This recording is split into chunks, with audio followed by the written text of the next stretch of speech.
inviting you again. Or probably the first time they invited you, never did it well. They want to see whether you have improved. But either way, we are grateful to have come. Ladies and gentlemen, by God's grace, I have been a lecturer at Cooperative University for several years.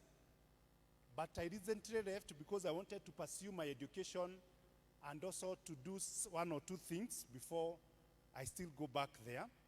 But today I want us to do something to do with parenting. And I wanted us, even before we go to our slides today, we go to Judges chapter 13, verse 8. Mwandike, by the way, today nitawapatia vitu mob sana. This is an area that God has helped me in several ways. So I'm so sure if you can have somewhere to write, you shall get a lot. Judges 13:8. Judges 13:8. I just want to give an introduction, and then I give you the screen. Now, this man called Manoah is the father of Samson. Sazile Mungu alikuja akambia Manoah and the wife that God will bless them with a child. Ukiangalia watu wengi wenye wameandika vitabu za parenting, they usually call this one the Manoah's prayer. The Manoah's prayer. Inasemanga, then Manoah prayed to the Lord, pardon your servant, I beg you, let the man of God you sent to us come again and teach us how to raise the boy that is born to us. And this one can tell you, ladies and gentlemen, that these children do not belong to us. This man is telling God that actually what I need is a formula for parenting, because I cannot do it alone. Na jumuna andika, maybe I'll be giving you several things to andika as I give you. Na shindanga nikisema, there are 3 R's of parenting. R for what? Rat. 3 R's for parenting. Anytime Mungu amekubless na watoto, he expects you to play 3 roles in the child. Number 1, he expects, because God cannot come down on earth to bring more children, one of our role is to reproduce children. So it is parents that reproduces children. Na no wonder, as we'll be talking, mtarealize, one of the greatest challenge tunapigana nayo in this world today is abortion. Because if there's something that Satan wants to do, is to bring abortion as a right for parents, such that will destroy as many children. You know, nilistuka sana, nilikuwa nafanya research nikaona, I think it is even CNN that reported, by 2022 December, 80 million children have been aborted so far.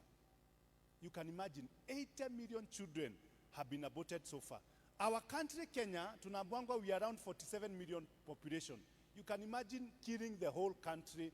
That is almost destroying a nation. And so one of the things that Satan will do to attack parents is to make sure that our children are boasting.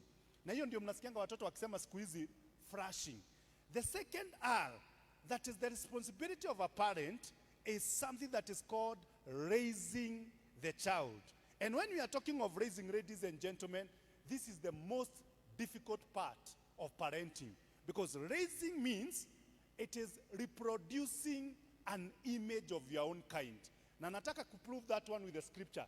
Genesis chapter 5 verse 1. Musijari hamutaboeka. I'm just giving an introduction. I'll take you pore pore. Genesis chapter 5 verse 1. When you are raising a child, meaning it is instilling character or instilling values. Hebu angalia venye Mungu alikuwa anaambia Adam. This is the written account of Adam's family line.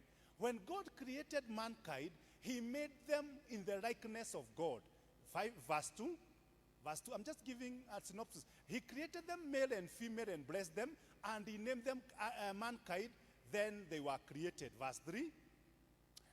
Now this is what I wanted to say, and I wish you can capture this. When Adam had lived for 130 years, he had a son in his own likeness, in his own image. He named them Seth. That means that we have to bring children in our own image. Na kitu moja nitakuwa nikiwaongelesha that had affected me a lot, and I hope I'll help you also deal with it, is if you are raising a child, but your parent wounded you, you may realize you'll be one of the person who will have very much difficulty in raising a child. Like me, I'll be honest with you.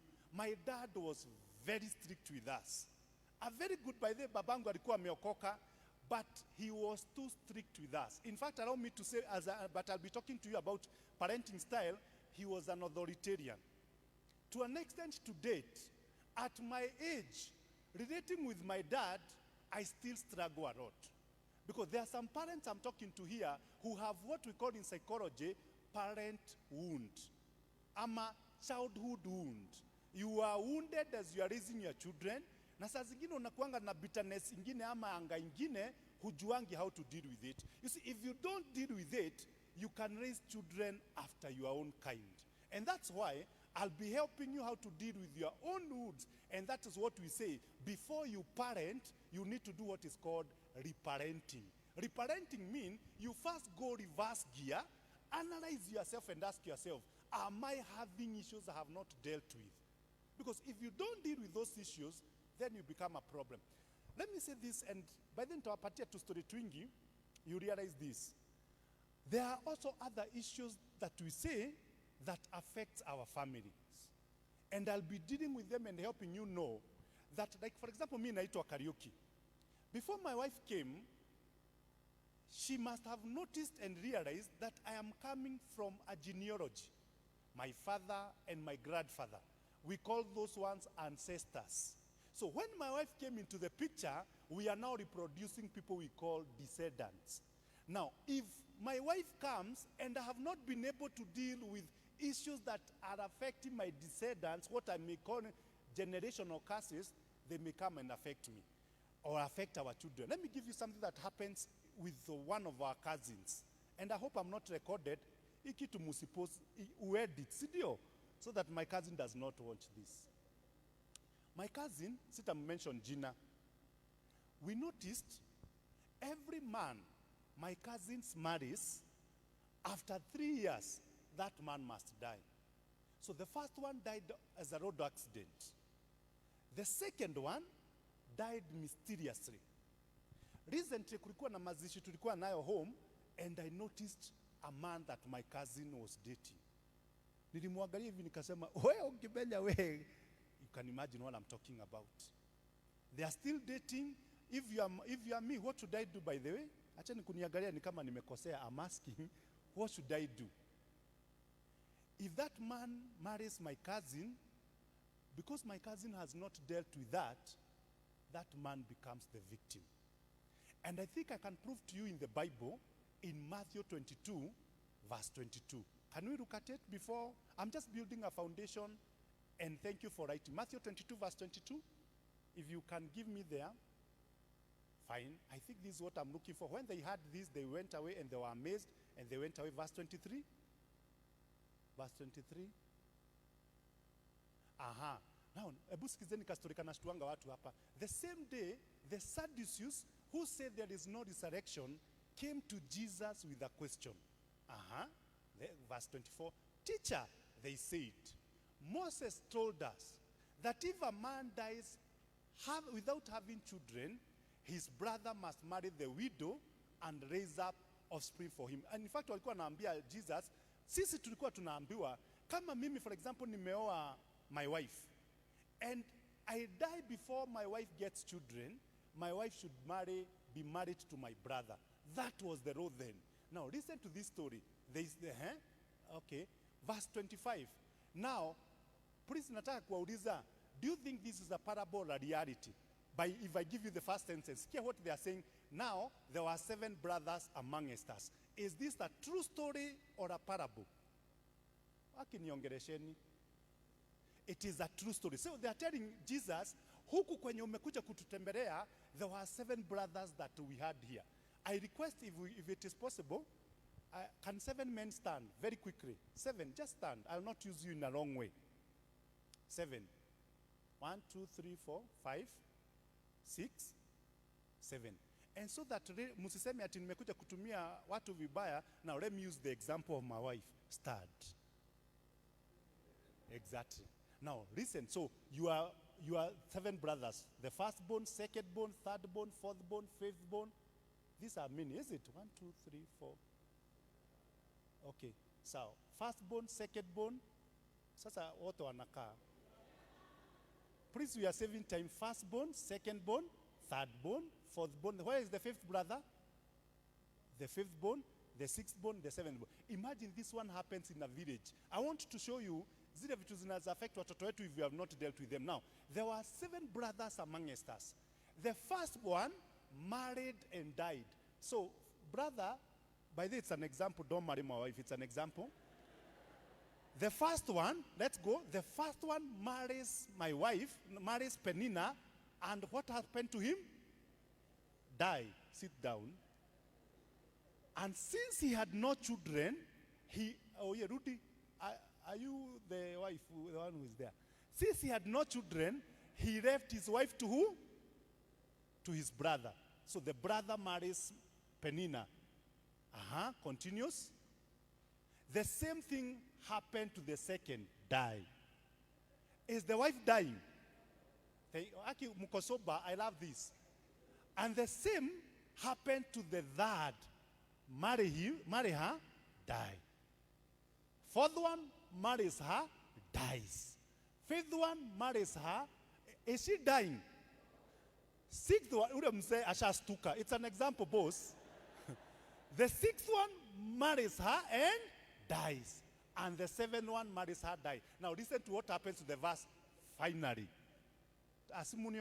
Finally, because the woman had come to destroy the family. That means, ladies and gentlemen, when we are raising our children and we have not dealt with our generation's issues, our children becomes victim for the rest of their lives. I don't want to discuss our family, but because me of understanding the family issues, ni vizuri unaangalianga vitu kwa families. Maybe before I give you something to do with parenting, and I pray I'll do it very quickly, allow me to give you hint vitu mnafaa kuangalia kwa family. In a family, before now I discuss about parenting, there are 5 very important people in a family. Na mkienda kwenye kwa family, please angalieni hawa watu. If you can deal with these 5 people, you are good to go, and then I deal with parenting. The first most important person in a family is a person called the parent. Andika hapo, the parent. Ladies and gentlemen who are listening to me, before you raise these children when you are huku juu, if you have an issue with your parent that you have not dealt with, I can tell you that curse will come and affect your children. I'll give you a very good example, and I wish I had time. And then, who are the 3 children of Noah? Who can tell me the 3 children of Noah? Noah had a child called Shem, Ham, and Japheth. Who is this who saw the nakedness of the father? He was called Ham. Mukienda musome vizuri, it's only that I don't have time. Ham sazile walianza was cast by his father. Noah went to live in a place called Sodom and Gomorrah. Actually, ukisoma story mzuri ya Ham, you realize he is because the eyes saw a lot of wickedness and a lot of sexual immorality, the genealogy was cast. Kama kuna kitu moja niko very careful. You see, by God's grace, my 2 parents are alive. I am very careful of the way I treat them. Because if they curse me, that means my wife is entering into a system that is cursed. In fact, nashinanga nikisema hivi, if you want to poison people in this village, don't poison their water from the tanks. Poison the water from the source. As the water comes, the whole village will die. I want to ask you as you look at me, how is your relationship with your parents? Because as much as your parents are hurting because of you, your children will become victim for no reason at all. Na no wonder nataka kuambia, by God's mercy, please deal with issues of your parents. And that's why I'll be talking of the parenthood. The second, are we together so far? The second person who is very important in a family is a person called a family star. A family star. I know this is not what I should have taught you, but allow me to say this. Nitakuja kuwafundisha vitu za parenting very quickly. A family star ni kumaanisha kuna mtu kwa familia yenu, either your brother or your sister or your mom or your dad, who is more blessed than all of you. Like kwetu nyumbani tunakuanga watu watatu. My mom, my dad, Karaoke, myself, my sister Jerry, and my brother Mwangi. You realize in our family, if you came and visit our family, Mwangi is more blessed financially than all of us. That one we call him what? A family star. What you do to a family star is only 2 things. Number 1, never fight a family star. And number 2, always pray for the family star. And number 3, remember, in case you are here and you are listening me as a family star, the only thing that kills a family star is prostitution and adultery. I don't know why a lot of family stars, kama kuna kitu inauanga, it is sexual immorality. So if you are here, you know, kuna venye unaweza niangalia nijue ni wewe. Is it clear? If you are here, by the check anybody in the Bible who was a family star, you realize there is nothing that followed them like what? Joseph. Joseph, if he never took care of the Potiphar's wife, the destiny of Joseph was gone. I'm not coming to discuss that. The third person, mimi nimekuja kufundisha about parenting. The third person that is very important in a family is a family priest. Hakuna family inafaa kukosa mtu mwenye anaombea families. And what is the work of a family priest? The work of the family priest is to stop the powers of darkness in a family. You see, like in our family, na family priest lazima atukue mchungaji. Ni Mungu tu anakupatianga burden, unakuta you are more prayerful, you are more committed on church issues than other thing. Can I shock you and surprise you? You see my brother who is Mwangi, in fact to me, if you asked me, he is an atheist. Funny enough. He doesn't even want, in fact, akiongea mambo ya Yesu Kristo, even you don't want to hear him talking. He insults Jesus like never before. Funny enough, he is the one who is blessed in our family. You know, he talks to us very naively, but he's the one that God has blessed. But now, me in my house, I am a family priest. My wife will tell you, there is a time, my dad, my real dad, imagine my dad just comes and starts shaking. A sickness that nobody understood. Then I asked God. God told me, you are the family priest of this. My wife can remember that story. Even my father today, he doesn't know what I did. I went, took his shirt, and I took an offering. And I told God, because I am the one who stopped the gates of hell in our family, preserve this man. To date, nobody knows how my father had healed. And yet, my brother and my sister had already called me, told me, Mother, throw nagi. Because according to their physical eyes, my dad was living in the dust days. But according to the spiritual eyes, a family need a person who can, like now let me ask you, hey family, for 7 brothers, kulikosa tu mtu moja ajiulize, mukamio hiketie brother sisi turi, joroge arakua. Thiang'au arakua, give me another name. Karaoke, no, don't mention karaoke. Another, you imagine, you mean there was nobody who could have studied the pattern before the 7th brother died? And that is why your family's things can happen strangely because there is no what? A family. The 4th person, ama tukuje tufanye hizo next time. The 4th person in a family who is very important is the firstborn. The firstborn. Let me tell you, parents, na please munisikize. If God has blessed you with children, that firstborn, tunasema, is the one that sets the pattern for other children. This lady you see here called my wife, she is very wise. Last week on Sunday, we had some financial challenges. My wife came and told me, I know we have financial challenges, but I have discovered we have never given God back because firstborns belong to God. We have never given Jeremy back to God because Jeremy was an evidence that number one, God is ready to bless the womb of my wife and the seed of my family. Saa zile mtu anaonanga firstborn anajuanga sisi tutapata watoto. So my wife came and gave me 10,000 and told me, take this one and take it to the altar for the sake of our children. When you save the first one, you seclude the others from pain. But then any person here who is a firstborn, you realize kama kuna watoto husafa maishani ni nani? Ni firstborn. Now if you don't take care, remember it is the firstborn who takes care of other children. As long as the firstborn is crying, the other children will cry. I wanted to ask you, have you ever redeemed your firstborn? The last one, nimalize kwa sababu this is not what I came to teach. And then give me now the slides so that nisisemekana siku kuja kusema what I came to do. The last one, we call them the prodigals. The prodigals. Who are the prodigals? Prodigals ni kamutu kwenye nyumbani ntakarekirie bao. I don't know what to say. Ni kama the way he smokes, it's like he is there to destroy himself in life. Hakukosangi kwa nyumbani either a brother or a sister who goes astray, either into prostitution, into drugs or anything, we call them the prodigals. The prodigals only requires two things, understanding and love. If you can secure those 5 gates, there is no hell that can destroy your family. Give God a mighty clap if you understand what I'm talking about. Ladies and gentlemen, this topic of parenting is a long one, but I will try to make sure that I handle it with the wisdom that God will give me. Now, Ebudum, for me, one favor. Is there somebody on the screen? Can you run this rights nione kama ndizo nataka? Go nikwambie, enda tu nitakwambia. Just go. Okay, enda, wacha niache kusema go. Okay, continue. I'll tell you whether it's the one I want. There's something I'm looking. Is it the one? Yeah, this is the one. Go back now. Go back, kidogo. The first diagram.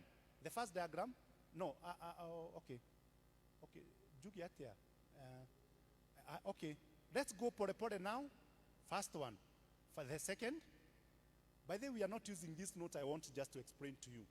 Now, who is a parent? I want you to know, number one, according to God's definition of a parent is not the owner of a child. A parent is a steward of the child. These children do not belong to us, ladies and gentlemen. These children belongs to God. Na kuna kitu mlikuwa mnaandika sikuwamalizia. Nikawaambia number one, a parent reproduces. The second, a parent raises.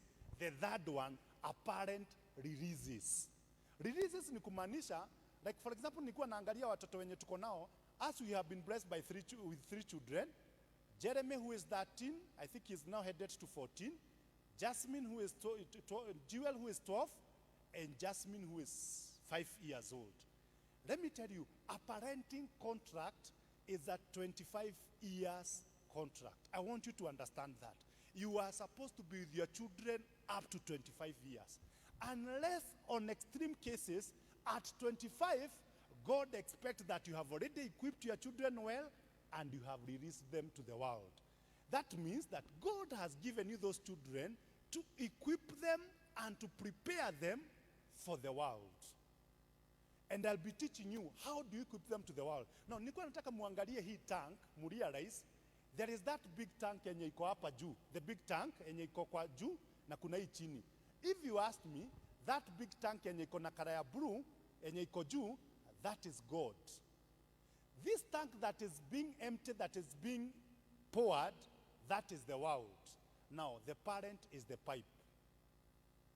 So your work is to go to God and tell God, feed me with wisdom so that I channel these children well and then release them to what? To the world. Now, nataka tujiulize, how is the world today, the world that we are releasing our children? So that sasa nitoke kwa slides. Now, enda bere sasa, utaruka, enda tu nitakwambia, enda tu, hizi nitawachia hizi notes. There's something, I don't want you to concentrate on the screen, I want you to concentrate with me. Enda, mpaka penye utaona image. Now hapo, simama hapo. Now ladies and gentlemen, the 21st century world is a different world. Now, sijui kama nataka muandike hii kitu mkienda home watch because we don't have time. Like right now I have only 30 minutes to go. Nitoke hapa. This is KFC. Hii advert imeleta shida sana America. And I want you to write this mkienda home mta research. I see you people are very knowledgeable. Andika ni hii jina nataka muandike.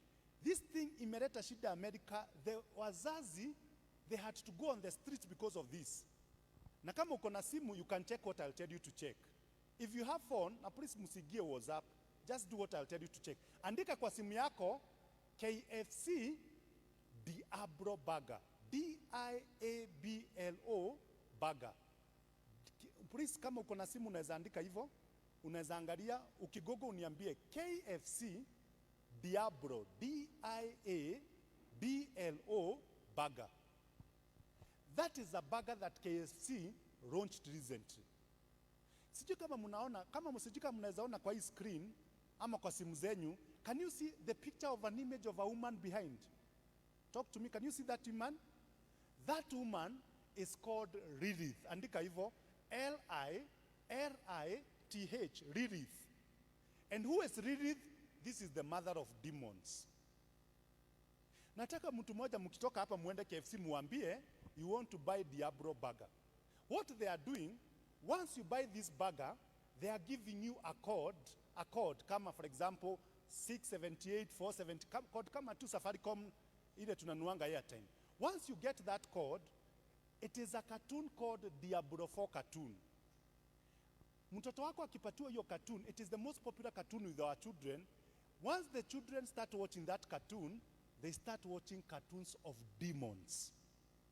And as they watch the cartoons of demons, they are watching demons fighting God and overcoming God. By the time our children are finished watching this cartoon, number one, they cannot believe that God exists because they believe that Satan has already conquered God. Nataka mkienda home watch hii kitu. It's called Diablo 4. Imagine children watched this thing in America and they became atheists within a month. Na nimewatuma hapo. Let's see the second one. We are watching the 21st century. The next one. Do you know this kasichana haka mnakajua? Okay. By the way, do you live in Kenya? You know, I could assume. Todo mutirona kataheba udumranyita. This one is very popular between our children of 0 to 10. This cartoon is called Momo. And can hiyo jina Momo. Kare cartoon, if your children aka cartoon kanaongeanga, give your child a phone, anaongeaga na kanamuuliza, is your mom at home? No. Do you have the phone? Yes. Can you go to the bedroom? Yes. Do you want to become a champion? Yes. Go for a knife. Can you cut your throat like that? Yes, champion. 36 children died in UK because of this kagal. And keni mama, unajua mnadara taitaranyi tirago huko, write that, you'll go and tell me. You can see what absent parents can do because of that. Let's go to the third one. Do you know this man? This man is called, this man is called who? Snoopy Dog. I schooled in a school called Kirwara High School. This man released this song in 2006. No, in 2006. Any person who have ever schooled in Kirwara, go and check the history of Kirwara High School from 2008. When I was around in Form 3, the school started burning. Let me tell you what happened to this song. This man alikuwa anasema bo bo bo bo bo. So we could not understand what he was saying. But then we kept on repeating this chorus. Dogs, natters, dogs, natters, dogs, natters. We could sing this song, became very popular. Little did we know that this was an Illuminati song. Let's read this sentence from below. It reads, soma kutoka chini, Satan is God. You read it this way. Now, these are the, okay, mmestuka sana, twende bere. Twende tu, there's an image. Do you know this guy? This is now the most popular musician with our children today. He is called sijui 699 something. Nani amesikia mtu kama huyo? This guy has been sent by Illuminati to only bring one agenda to our children. Once you listen to his song, the urge for gayism and lesbianism gets into you. Now that's why you see everywhere he is colored by rainbow colors. That is the world we are in. Ladies and gentlemen, I am not coming here to scare you. I want to give you the formula of how a parent can thrive in the 21st century. Let's go and give you the solution because the world is wicked. We are the parents of the 21st century. What is the secret formula of raising children in the 21st century? I want you, when you wanaandika muandike the word parent going down. P-A-R-E-N-T-S. Do you have a child here? Do you have, kuna mtu akona katoto hapo? Katoto kenye kanaweza tembea. Do you have a child here or there is no child? Okay, kama ni kamkikuyu kabie nitakapatia 100. Wacha uone kataonekana.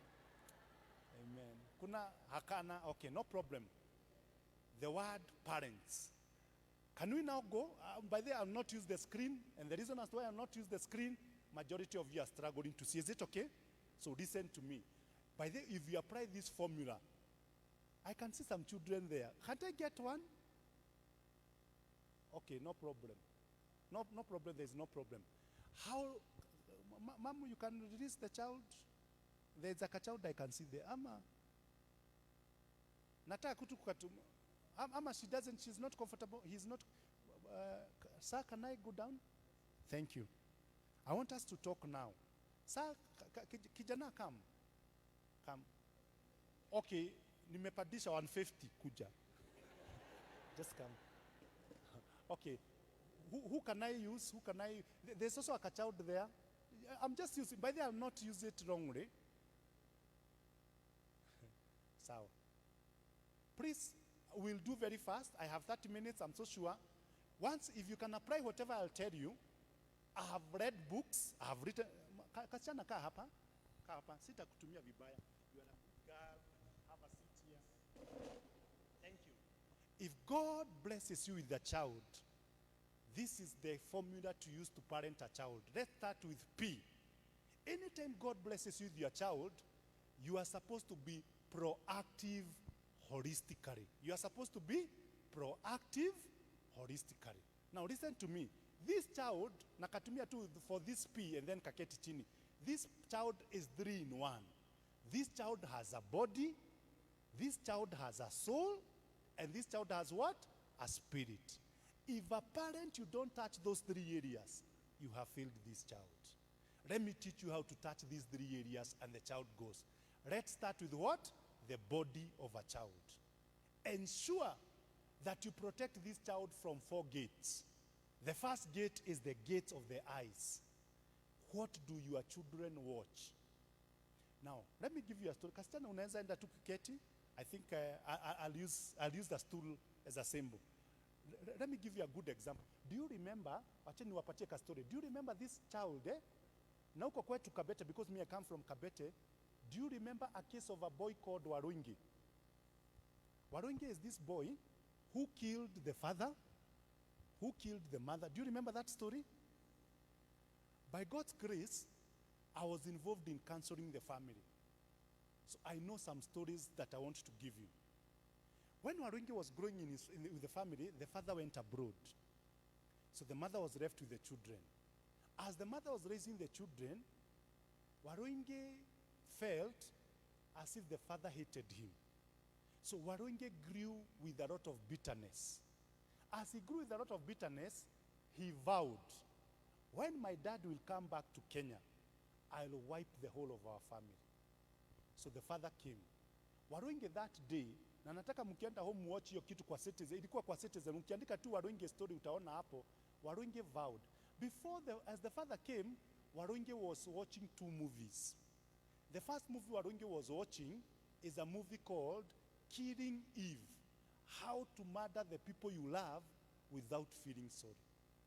Why? The gates of the eyes had been opened.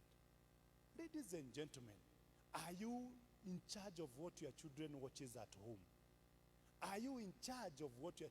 Recently, my wife will tell you, there's a time, nilikuwa naangalia simu yangu nikaambia my wife, could it be that our son is watching porn? Why? Nilikuta my phone, ni kama ilikuwa kuna mtu ana watch porn. Because ladies and gentlemen, let's be honest, anytime your child is between 12 to 17, they are no longer children, we call them teenagers. And what happens to teenagers, ladies and gentlemen, they go through something that we usually call sexual metamorphosis. If you don't take charge of teaching your children sex education, the media will introduce pornography, the media will introduce lesbianism, and the media will introduce gayism. I give a funny story about my son. There is a time, nikaitwa shule ya my son. Nikaambiwa, Baba Jeremy, your son is not performing very well. Nikaenda shule. Actually, I never even told my wife that story. So nikaenda shule ya my son. Kwenda shule ya my wife, nikauliza Jeremy, you are a very good performer in school. How comes umeanza kudecline academically? Jeremy akaniambia, Daddy, tunaweza toka hapa mwalimu wako, twende tuongee na wewe kidogo kwa sababu kuna kitu nataka kukuambia. Nikamwambia Jeremy, twende tuongee. Do you know what my son told me? Dadi, kuna kasichana kamekuja hii shule. Aki dadi, nimeshindwa kuconcentrate. Kalikuwa kamejishika hivi. Ukiona mwanaume amejishika hivi, ujue it is over. Imagine. Then I noticed, I should have talked to my son on sexual education. Because now my son is struggling. Nikauliza Jeremy, tell me the truth. Are you having wet dreams? Akaniambia, yes, Dad. Huku chini, allow me to call the private part John Kamau. I hope there's no John Kamau here. I'm giving it an example. Jeremy, is there something going? Akaniambia, Dad, I am experiencing those things. Nika realize as a parent, I should take charge and go and talk on sexual education. And the same case should happen to our girls, because if you don't talk to your girls about sex education, if your girl will not be closer to a boy, you'll find your girl going into what? Into lesbianism. And that's why I talked of a parent being an equiper. The second gate that I want you to watch careful is the gate of the ears.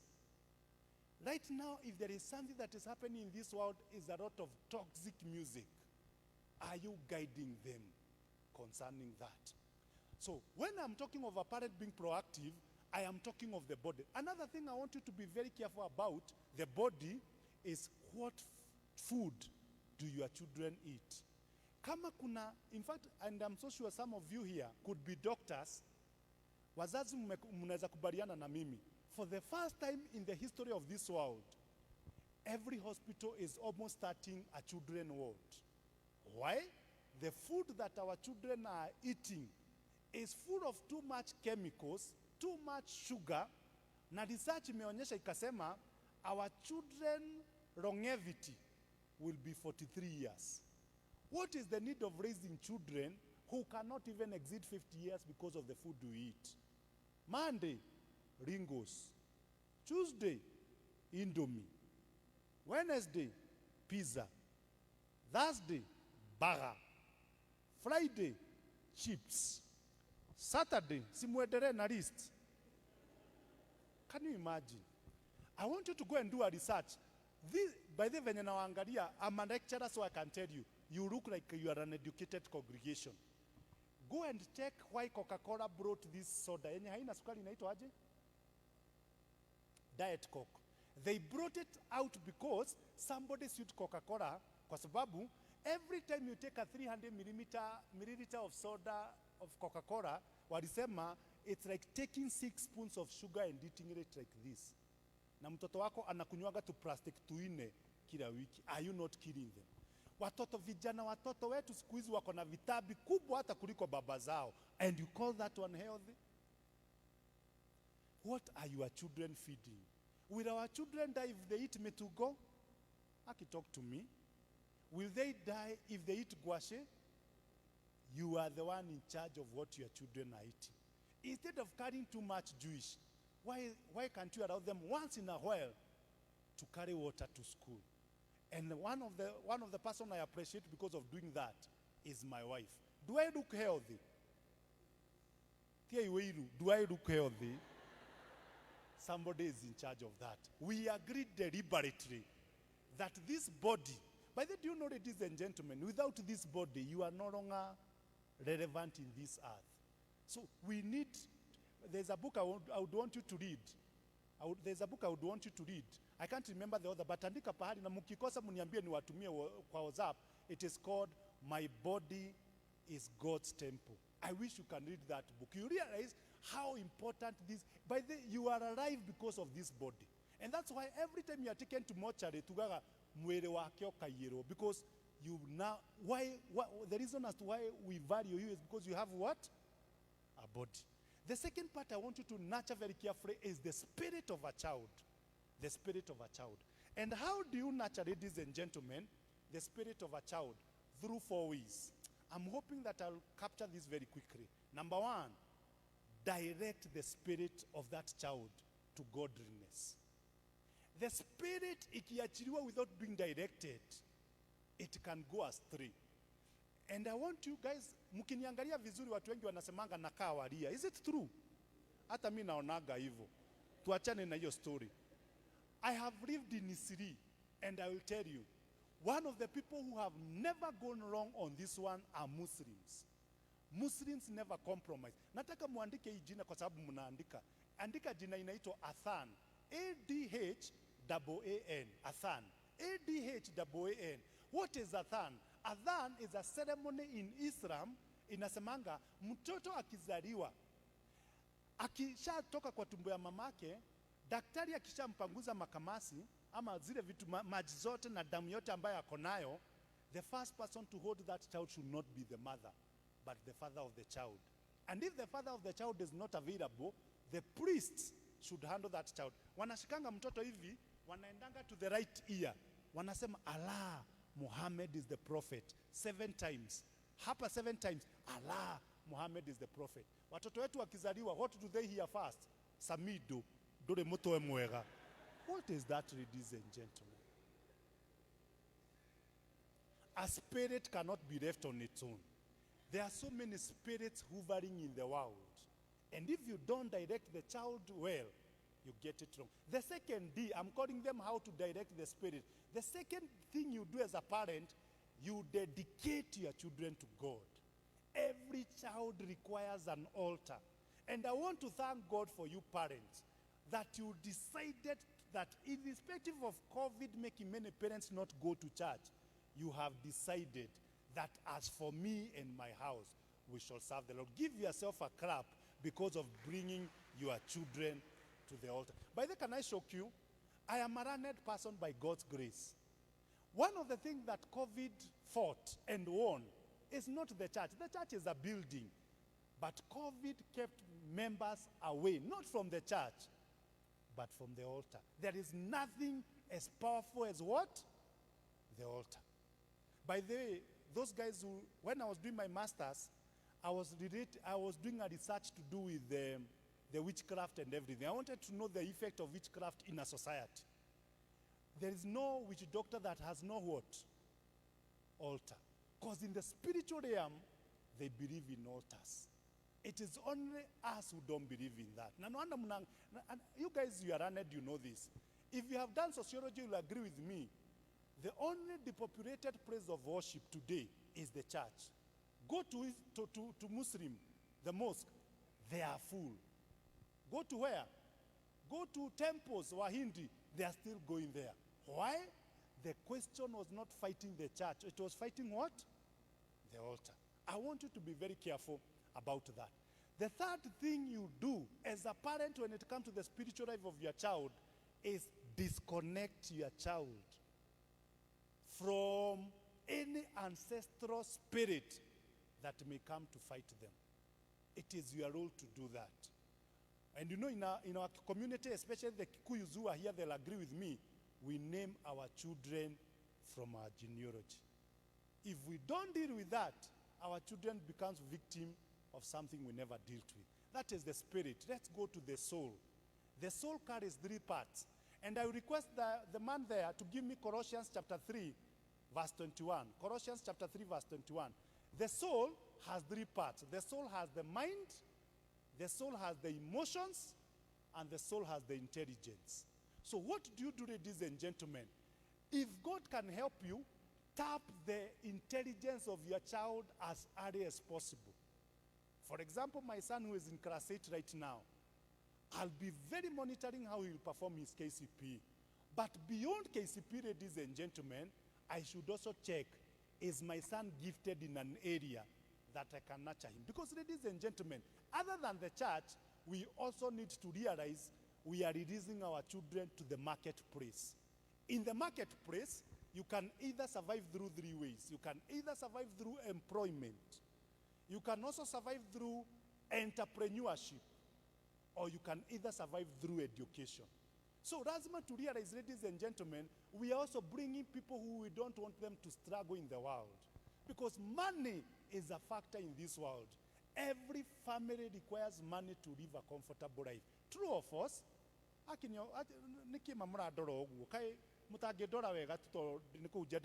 is it true? We need money. And therefore, either to follow what Wahindis are doing. You know why Muhindi will never grow broke? Neither our area will ever grow broke. Because they nurture their children very well. lakini sisi, and I pray that Mungu atusaidie. Saa zile academics zilikuja, we took all our children to school and we forgot that not all children are gifted what?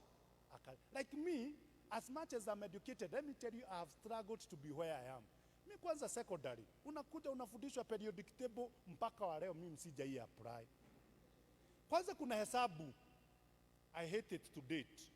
If 5 men cut grass in 3 days, how many men cut grass in 2 days? Si wale washakata. So ni mimi nilikuwa nashangaa. See, those 5 men had already cut the grass. What are these 2 to cut? Things that are not relevant. Nurture the intelligence of your child. Colossians chapter 3 verse 21. Umeipata? Colossians chapter 3 verse 21. Let's read together, ladies and gentlemen. Fathers, do not embitter your children, for they'll be what? Discouraged. Meaning, as a parent, you need to take care of the emotions of your child. Never neglect the emotions of your child. Punish them, but don't abuse them. And I'll be talking about that one as I talk about the second area. Because one of the things that we are having two parents who are raising their children in a bitter environment. Kwenyu ni vita. Every time you are bitter. And what you are doing, you are transferring bitterness to your children. That is P. Let's go to A now. A parent is an authority. A parent is what? Talk to me. A parent is what? Is an authority. Me, I'll be very honest with you because I don't pretend. This is my area, and it is my area that God has given me. Every parent, let me say this point so that I emphasize. Your children is your friend, but is not your equal. Let me repeat that again. Your child should be your friend, but should never be your equal. Unaona huyo mtoto wako mwenye uko naye, whether 0 or 70 or 80. Saa zile ukitaka kujua huyo mtoto anakuheshimu, lazima akuwe na kauoga kadogo kwako. Ako kauoga kadogo tunakaitanga authority. Ati unaweza mwambia kitu, akusikie na aache kufanya. Let me give you a story that happened in TRM. Hapa TRM another time. Nilienda hapo one day, I had gone to shop there. Imagine nikasikia tu mtoto anasema, Oreo. I think Oreo is a biscuit. Mamake had refused to buy the Oreo. Do you know what the child did? Mtoto alienda kwa shelf ya Kauro. Hizi sahani za Kauro na vikombe. Do you know? Imagine shelf inatoshana na hii form ya church. Akamwaga zote hivi. Oreo. Na zote ni kuanguka zinaanguka. Nilikuwa nimesema kama ni kagu, ninakashika mguu na karusha Thika. Tukutane Thika. Because that can tell you the parent has no authority. Some of you, instead of raising your children are raising you. And do you know how children raise parents? Tantrums. Woo! Nyamaza, shika baby. Now that one is wrong. Recently, in our family, my wife is here. I don't want to say much because my children are around. We lost 2,000 in our family. 2,000. Na suspect ni wawili tu watoto wetu. In fact, is it 2 weeks ago? Let me tell you, ile vita nilichapana nyumbani. My wife aliniangalia kaniambia, stop it at that. Until my son said he is the one who stole them. Na akakuja nazo. Sasa mnataka niseme, nimekusamehe, Mungu anakuona. Mungu mgani? I am the one who is here. Ladies and gentlemen, I request you, by the mercies of God, psychologically, na mtasoma kwa kitabu nimeandika hapa inaitwa Parenting Without Stress. I think mtaiona pale nje. Nashindanga nikiambia watu hivi, as a parent, your responsibility over your children decreases as your children grows. But your authority should never decrease. You see, like right now, I am 43. Right now, by God's grace. Actually, I celebrated my birthday yesterday, 43 years old. If my dad called me today, I can go. Why? He is an authority over me. But he is not responsibility over my issues. So his responsibility over me has decreased. But his authority does what? Remains. Some of you parents, you have no authority. And that's why children are misbehaving because of that. But I want to tell you, how do you become an authority at home? Through 3 ways. Number 1, modeling. Modeling. What is modeling? By being an example first. If you are not an example, your children will do what you do. Like for example, a lot of time naonanga watoto wangu wakichukua simu yangu kama sijui. I wanted to ask you parents na tuongee ukweli. Ndio hii simu yangu, si ati nawaambia kitu haiko. Tuseme, tunaongea hivi kwa sababu watoto wetu hako. Assume there is a pornography. Unajua kuna tupicha tugine twa mtu akiwa uchi, tunapendezaga mtu hutaki kutuvuta, unatuweka archive. Unajua nyinyi mmeokoka sana, hamjui what I'm talking about. Assume my children see that. Will they ever come away from pornography? Some of you, the reason as to why your children will go astray is because you have already gone astray. And the modeling, this one, you can see it between the story of somebody called Noah and his children. When Noah became drunk, he undressed, and the children saw the nakedness. Ladies and gentlemen, nashindanga nikiambia watu, anytime you become a parent, your life is personal, but it is never private again. You lose privacy for the rest of your life. I know this one is hard to tell you, but it is true. Let me talk to the single parents who are listening to me. If you're a single mother, and there's a book I have written, unfortunately, I wrote this book for single mothers who are having boys. If you're a single mother and probably the husband left, I request you by the mercies of God, never bring men to your house. If they must come, find a place elsewhere. Lakini wacha kuwaleta kwa nyumba, made kirago. Tuesday, joguwe na kitabi. Wednesday, Diongoa North Star. Now even your children will be confused. And I'm saying this with a lot of confidence. I know you have your personal life to live, but please keep it away from what? Your children. Wanaume wenye mnaniangalia ma ladies, please guard this. You know, our fathers long time ago had polygamies. The advantage with polygamy then, it was open. The polygamy of the 21st century is called affairs. Nobody knows about them. Sasa unashida ukiandikia wasichana simu and your boy can see. It is not right. Let's take care of one another. Because of time, mnaniangalia umestuka, because of time. But on this book I have written also, there is a way you punish a child. When you are punishing a child, you don't use your hands. You use a rod. Let me give you something here. Maybe I can read for you this book for those who may not be able to get it. Let me see whether I can. Listen to what I'm saying very quickly. Number one, parenting without stress. Number one, never discipline in anger. My wife will tell you, when I was disciplining my children, I did it after 3 days. Nilijua ni wao wameiba pesa, nikawaambia nitajua venye nitafanya. Nilikuwa na hasira, saa zile nilijua ni my son. Nikagojea Tuesday nitulie, Wednesday nitulie, Thursday nikasikia sasa nimetulia. Nilimchapa saa hizo because ningemchapa na hiyo anga, nakwambia saa hii angekuwa ICU, KU, because I would not have controlled it. The second thing, ladies and gentlemen, treat your children equally. There's nothing that hurts children like favoritism. Please don't.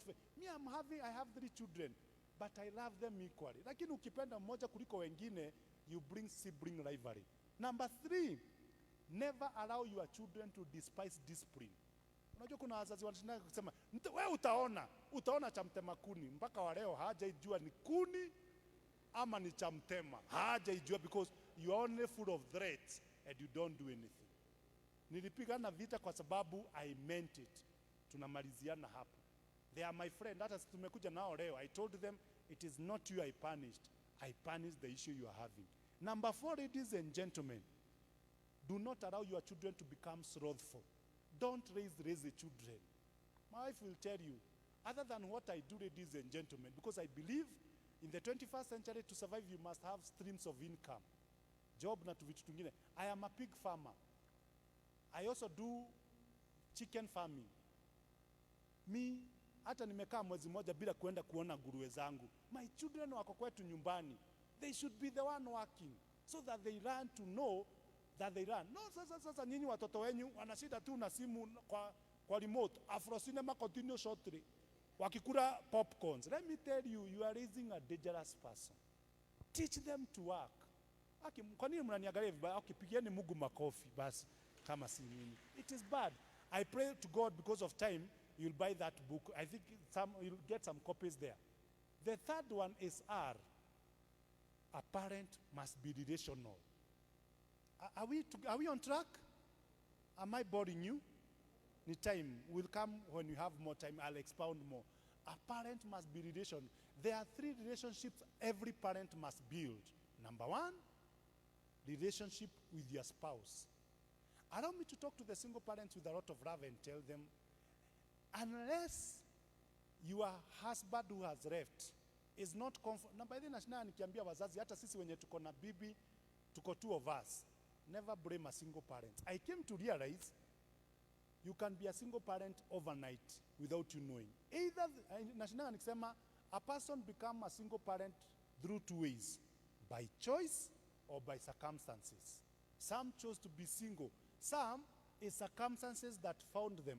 Our cousin, the sister to my wife, we had visited them in the morning one day.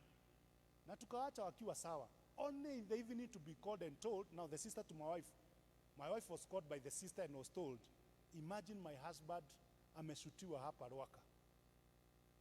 We took the husband to Avenue Hospital. The Avenue Hospital never handled him well. We took him to Mpisha. Within 3 months, my cousin had died. My brother-in-law had died. That made me know you can be married in the morning and at night you are single. And that's why I treasure single parents, because it takes stamina to be a single parent. But I wanted to say this. I request a single parent to know this. If the father of the children is willing to parent the children, please realize it is you who conflicted with the husband, but the children should not be victims. But in case he is not willing, then have a relationship with a mentor who should play the role of a father figure. So number 1, tukasema, the relationship between a man and a woman should be there. The second relationship that should be there is the relationship between a parent and a child. Let's give our children love, because east or west, talk to me, home is the best. Give them love, but don't spoil them. Show them love, but don't spoil them. In fact, I usually say a parent must be loving but firm. Loving, firm, and fair. Sasa nilikuwa nataka kusema hivi, and I hope the third relationship is your relationship with the community. The community can be, number 1, the friends of your children or the neighbors.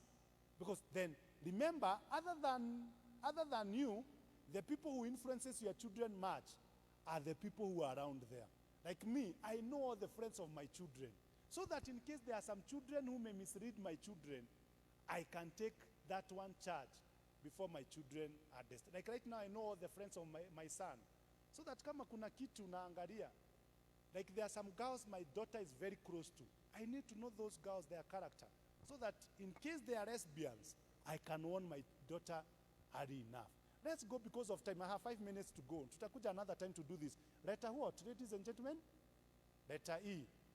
A parent must be environment conscious. A parent must be environment conscious.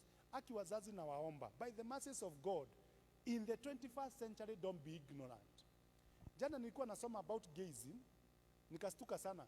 Ati ukiona mtu mwenye hapa, I don't know whether it is true, nyinyi mtaenda kufanya. Ukiona mtu hapa, hizi zinaitwa aje hizi kwa Kikuyu? Butu. Ukiona mtu amechora line 3, 1, 2, 3, that's a sign that is a gay. I never knew that that's a sign of gazing. Me, I never knew. I was reading yesterday online. Why? In this generation, you must be knowledgeable if you have to survive. Ukiona mtu akona 2 star 2 sita hapa chini ya sikio amechorwa 2 star, that is a sign that that one is an Illuminati. These things you need to know them.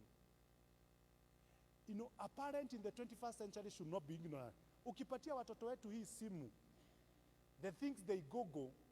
In fact, saa nyingine unaweza patia mtoto wako hii simu 1 hour. The things that anajuanga kutoka kwa hii 1 hour. Haya, patia mzazi simu kwa hii 1 hour. Fuliza. Hasura. You see now, it can't be like that. We are in a knowledge age, you must know. And I request you, by the way, it's only that I don't have time. But do you know the person talking to you have read over 100 books on parenting? Maybe it's only that I don't have time, but if I had 3 hours, you may be very shocked the information that I will produce here. Why? I have to release, to understand the generation I am in, so that my children do not drown in this generation. Mnajua mambo ya gayism, jua the cartoons, what is behind them, jua the musicians, what is behind them, you know, something. Let's go to N, T and S. N, a parent must nurture virtues. A parent must nurture virtues. Be deliberate about the kind of a child you want to raise. In my house, I said, I only want to raise a child with 3 characteristics. Number 1, a God-fearing child, a confident child, and a hard-working child. Mi nikifanya hiyo kazi kwa Jeremy na Jiwe na Jasmine, nimemaliza kazi yangu. Number 1, confidence. Mtaona hapa nje, I think hata ndio watauzia vitabu pale. Confidence. I don't want to bring children who have low self-esteem. That one I'm deliberate on. Number 2, God-fearing children. I want to bring God in them. And then number 3, hardworking. In our family, nobody is lazy. Nobody is lazy. Nobody is lazy.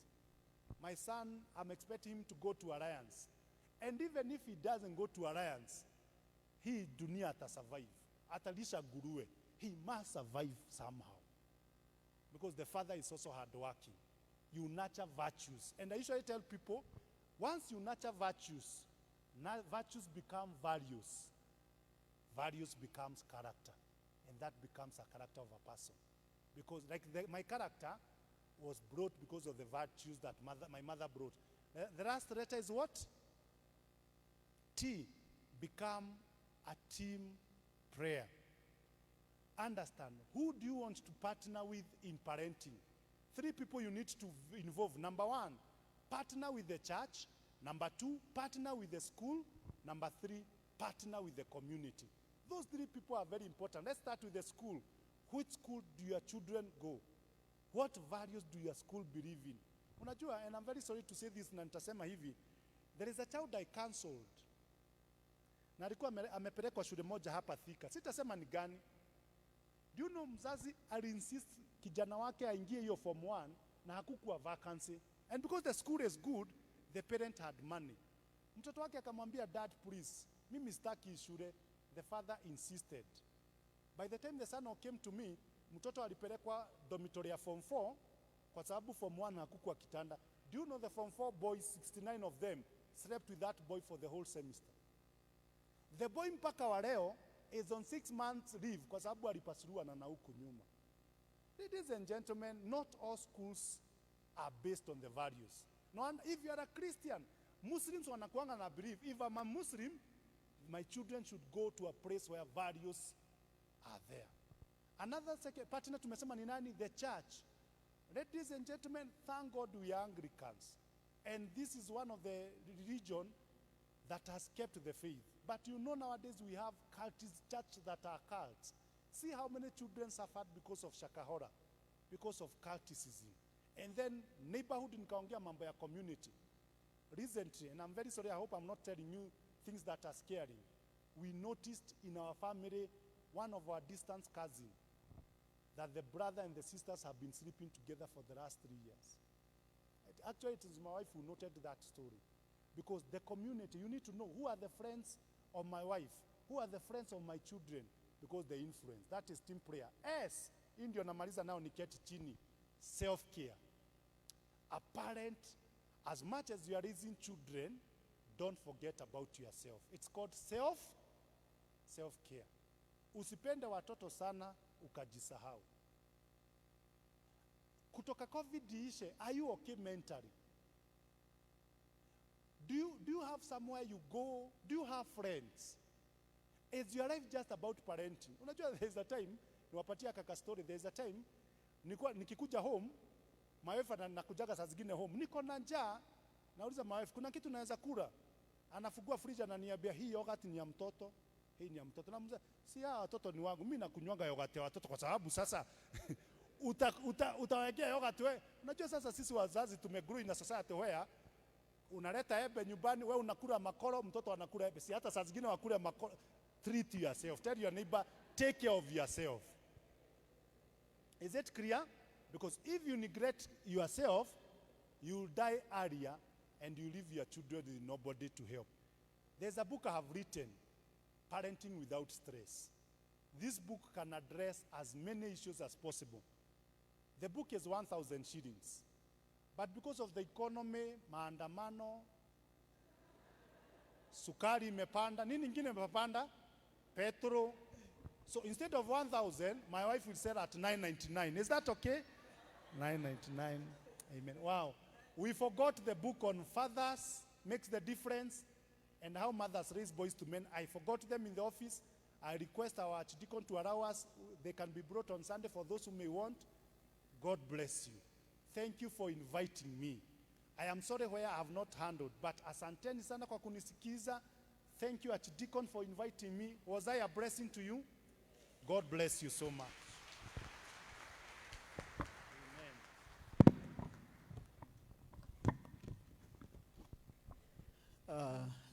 Let's applaud our brother once again. Thank you, thank you, thank you, thank you, thank you, thank you. You know, I have decided that I want to be very practical, because I can tell you about heaven, but we are not relocating tomorrow. Si ni kweli? We are not going to heaven tomorrow. Si ni kweli?